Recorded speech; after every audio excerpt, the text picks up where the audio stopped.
சினிமாவில் தற்போது வளர்ந்து வரும் பல இளம் நடிகர்களுக்குள் தனித்துவமாய் பார்க்கப்பட்ட 4 ஹீரோக்கள் நடித்து வருகிறார்கள். ஆனால் அவர்களுக்கு சரியான வழிகாட்டல் இல்லாமல் முட்டி மோதி வருகின்றனர்.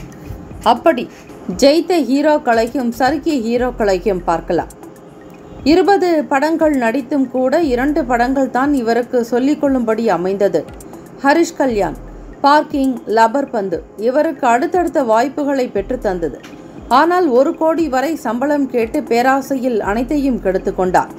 அடுத்ததாக கவின் கிஸ் என்ற படத்தில் நடித்து வருகிறார். ஷூட்டிங் ஸ்பாட்டில் ஓவர் ஹெட்வெயிட்டுடன் நடந்து கொள்கிறாராம்.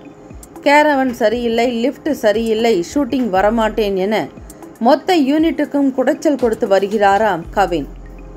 அடுத்ததாக பிரதீப் ரங்கநாதன் விக்னேஷ் சிவனுடன் சேர்ந்து தன் பெயரை கெடுத்துக் கொள்கிறார். தற்போது இவர் நடித்து வரும் படம் எல்லைக்கே. இந்த படம் ஜவ் மிட்டாய் போல் இழுத்துக்கொண்டே செல்கிறது. தயாரிப்பாளர் உடன் பிரச்சனை வந்ததால் விக்னேஷ் சிவனை இதை தயாரிக்கிறார். அடுத்ததாக ஜெய் பீம் மணிகண்டன். மற்ற ஹீரோக்களை ஒப்பிடும்போது இவர் மனிதருள் மாணிக்கமாய் தெரிகிறார். சொன்ன நேரத்திற்கு பைக்கிலேயே ஷூட்டிங் வந்து விடுவாராம். யாருக்கும் எந்த பாதகமும் இன்றி வேலையை முடித்துவிட்டு செல்வாராம். தற்போது இவர் நடிப்பில் வெளிவந்த குடும்பஸ்தான் படம் நன்றாக ஓடிக்கொண்டிருக்கிறது.